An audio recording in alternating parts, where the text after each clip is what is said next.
عام انسان کا اسٹاک ایکسچینج سے کوئی تعلق نہیں ہے جی اور نہ ہی ان کو اس کی سمجھ ہے. جی دیکھیں اسٹاک ایکسچینج کے بیسک 2 فنکشن ہیں. ایک فنکشن ہے کہ لوگوں کو ایک سیونگز کا انسٹرومنٹ دینا کہ لوگ کمپنیوں میں اپنی سیونگ کو انویسٹ کر سکیں. دوسرا اس کا فنکشن ہے کہ جو کمپنیاں ہماری ملک کے اندر مزید سرمایہ ریز کرنا چاہتی ہیں وہ بینکوں کی بجائے اسٹاک ایکسچینج پہ شیئر فلوٹ کر کے پیسہ ریز کر سکیں.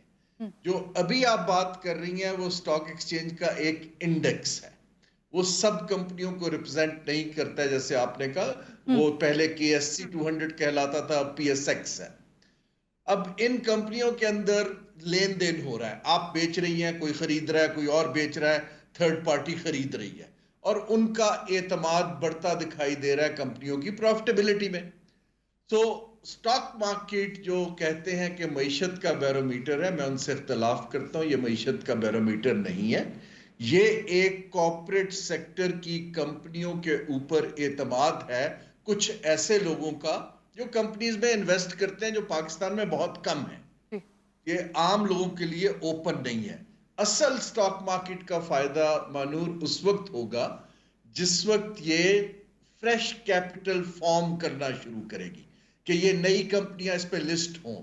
لوگ اپنی مثلا پروڈکشن ہے اگر ٹیکسٹائل مل کی اس وقت, اس کو ڈبل کرنے کے لیے مارکیٹ کے پاس جائیں اور لوگوں سے پیسہ مانگیں.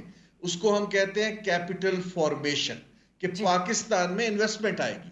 ابھی ٹریڈنگ ہے, جیسے آپ نے پلاٹ خریدا بیچ دیا, شیئر خریدا بیچ دیا, اس سے بروکر کو اور کچھ امیر لوگوں کو تو بہت فائدہ ہے, لیکن عوام کے لیے ٹرانسلیٹ کرنا وہ اگین مناسب نہیں ہے. صحیح. اچھا ہارون صاحب, ابھی آپ نے بھی خود ذکر کیا کہ یہ جو عام آدمی ہیں وہ تو فیکٹس اینڈ فیگرز کو دیکھ رہا ہے جو اس وقت پیش کیے گئے ہیں, اس پر اعتبار کرتا ہی نہیں ہے, کیونکہ حکومت کہتی ہے کہ انفلیشن جو ہے وہ 16% کم ہوئی. آپ نے وضاحت کر دی کہ یہ سود کی اس میں کمی آئی شرح میں. باہر سے جو ایکسپورٹ ہے وہ کہتے ہیں $2 ارب کی ہوئی. لیکن مسئلہ یہ ہے کہ جب میں یا آپ گاڑی یا موٹر بائک لے کے فیول اسٹیشن جاتے ہیں تو ہمیں پیٹرول وہی 278 ملتا ہے. اگر ہمیں ڈالر کی ضرورت پڑ جائے تو اس کا بھی وہی حساب ہے 252 ہے. یہاں پہ بات میں کروں گی کہ اگر میری تنخواہ فار ایگزامپل کسی کی تنخواہ جو ہے وہ 75,000 ہے یا 50,000 ہے, بجلی کا بل اس کا وہی 35,000 آ رہا ہے, تو یہاں میں یہی بات کروں گی, میں یا آپ مارکیٹ جاتے ہیں تو ہمیں تو وہی سب ملتا ہے, تو اس کا کیا جواب ہے آپ کے پاس؟ اس کے ساتھ ساتھ ادارہ شماریات, حکومتی وزراء, وزیر اعظم سب کے کہہ رہے ہیں کہ مہنگائی کم سطح پر آ گئی, لیکن حقیقت میں ایسا نظر نہیں آ رہا یہ جو سب میں نے کہا. جی دیکھیے, یہ لوگ جو ہیں وہ حکومت پہ کیوں اعتبار نہیں کرتے انفارچونیٹلی, کیونکہ یہ جو ان کے ادارے ہم سے بات کرتے ہیں وہ سیاسی لوگ کرتے ہیں, نہ کہ ایک انڈیپینڈنٹ اگر ادارہ ہو جو سپوکس پرسن کے طور پہ نمبرز دے, لوگوں کو پتا ہو کہ اس ادارے کے اوپر سیاسی انفلوئنس نہیں ہے, پھر اعتبار بڑھنا شروع ہوگا. آپ کی 3-4 آپ نے جو باتیں کی, دیکھیے قیمتیں میں نے آپ سے کہا ہے پچھلے 3 سال میں انپریسیڈنٹڈ بڑھ گئی ہیں, تقریباً 100%, اگر آپ 30% لگائیں. اس کا مطلب ہے کہ آپ کی جو انکم تھی وہ تو وہیں رہی, آپ کی جو کنزمپشن کی پاور تھی وہ ایروڈ ہو گئی کیونکہ قیمتیں بہت بڑھ گئی. تو اب آپ کا خرچہ بہت بڑھ چکا ہے. اب آپ کا چیلنج یہ ہے کہ آپ نے اس کو کیسے کم کرنا ہے, یا تو قیمتیں کم ہو یا آپ کی سیلریز اوپر چلی جائیں, 2 ہی حل ہے. اب آپ کی انکم تب اوپر جائے گی جب ہماری معیشت 6 سے 7% GDP گروتھ پہ جائے گی اور ڈگنیفائڈ اکنامک اپرچونٹیز بڑھے گی. ابھی تو ہم 3% پہ سٹرگل کر رہے ہیں, IMF پروگرام میں ہیں, اس لیے ہم جی بالکل صحیح بات ہے کہ ابھی تو ہم جو ہے IMF پروگرام میں ہی جو ہے لگے ہوئے ہیں, اور اس کے حوالے سے ابھی جس طرح آپ نے کہا کہ حکومت کی تو کوشش ہے مگر ہم عام عوام اس طرح سے نہیں دیکھ پا رہی ہے. یہاں پہ یہی بات آپ کی میں کنٹینیو کروانا چاہوں گی کہ آپ اسے کمپلیٹ کیجئے کہ آخر اس وقت حقیقت میں ایسا جو نظر آ رہا ہے حقیقت ہے کیا اصل؟ جی حقیقت اس وقت یہ ہے کہ حکومت کی ایکسٹرنل ڈالر بیسڈ بل پے کرنے کی صلاحیت بہتر ہو گئی ہے کیونکہ ہمارے پاس ریزروز بڑھ گئے ہیں. حقیقت یہ ہے کہ لوگوں میں 100 ملین لوگ غربت کی سطح پہ ہیں یا نیچے ہیں. جاب جو ہماری ہے امپلائمنٹ کی ریشو انمپلائمنٹ کی وہ 13-14% ہے.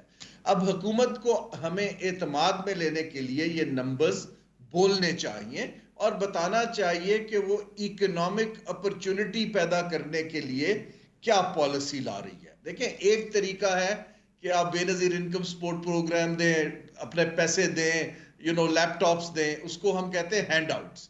جی اتنی بڑی معیشت اور پاپولیشن ہینڈ آؤٹس پہ نہیں چلتی. جی ہمیں جب تک اکنامک اپرچونٹیز, چھوٹا کاروبار کرنا, مڈل کلاس کے جابز کریٹ کرنے, سکلز بڑھانی, جب تک یہ نہیں کریں گے, ہم کوئی سنگاپور یا دبئی چھوٹا سا ملک نہیں ہے, تب جی تک لوگوں کے اوپر پریشر نہیں جائے گا اور اس کو وقت لگے گا. جی لیکن حکومت کو اس کی ڈائریکشن دکھانی چاہیے کہ ہم اس طرف چل پڑے ہیں اور لوگوں کو اعتماد میں لینا چاہیے, نہ کہ صرف لوگوں کو خالی روزی پکچر دیں جب وہ حقیقت دیکھیں کہ ان کو پیٹرول بھی مہنگا ملے. مثلا انرجی ٹرانزیشن کی ضرورت ہے, جی پیٹرول پہ انحصار کم کرنے کی ضرورت ہے, جی راشننگ کی ضرورت ہے. یہ پالیسیز سے ہوتا ہے اور وہاں مجھے گیپ دکھائی دیتا ہے اور لوگوں کو پریشر ڈالنا چاہیے, میڈیا کو یہ ڈیبیٹ کرنی چاہیے کہ اب یہ جو سٹیبلٹی کی بات ہو رہی ہے اس کو ملک کی لوگوں کی کنزمپشن بہتر کرنے کے لیے کیسے استعمال کرنا ہے, یہاں پالیسی کا رول, اور جو اس وقت ابھی مجھے خاصا کم دکھائی دیتا ہے. جی آپ نے بہت اچھی بات کہی کہ کس طرح کے اقدامات حکومت کو کرنے چاہیے, لیکن اس وقت آپ سے یہ سوال بھی ضرور پوچھوں گی کہ آپ کیا سمجھتے ہیں حکومت جو ہے صحیح سمت پہ جا رہی ہے اپنی معیشت کو لے کے؟ اب وہ ڈیپینڈ کرتا ہے جی کہ حکومت کیا سمت لیتی ہے. اگر تو وہ یہ سمت لیتی ہے کہ ہمیں کوئی 6-8 ماہ سال کے لیے ہمارے اوپر آسانی ہو جائے, ہمارے پاس کچھ پیسے بھی آ جائیں, تو ان کی معیشت تو ٹھیک ہو جائے گی اور وہ سیاسی طور پہ کچھ بیچ پائیں گے. لیکن اگر ہم نے ملک کو باعزت ممالک کی صف میں کھڑا کرنا ہے جی اور ہم نے ہر سال بیل آؤٹ کے لیے فرینڈلی کنٹریز یا IMF کے پاس نہیں جانا ہے, پھر ہمیں بڑے سخت اور پروفیشنل طریقے سے کچھ کام کرنے ہوں گے. حکومت کو جی خرچے کم کرنے پڑیں گے, جو ہماری انویسٹمنٹس ہیں وہ یہ پل بنانے اور سڑکیں بنانے کی بجائے ہیلتھ اور ایجوکیشن اور سکلز میں ڈالنی پڑیں گی.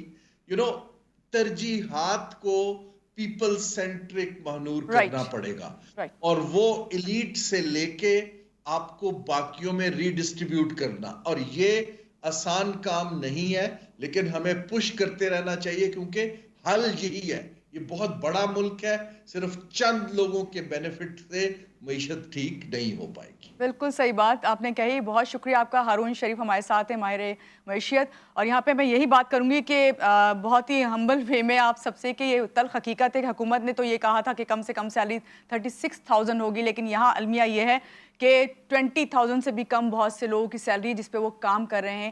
اس سب پر بھی حکومت کو غور کرنے کی ضرورت ہے. یہاں لیں گے ایک بریک, اور بریک کے بعد جب واپس آئیں گے بہت ساری باتیں, بہت سارے اور بھی مہمان ہوں گے اور آپ کی لائیو کالز بھی ہوں گی. رہیے گا ہمارے ساتھ.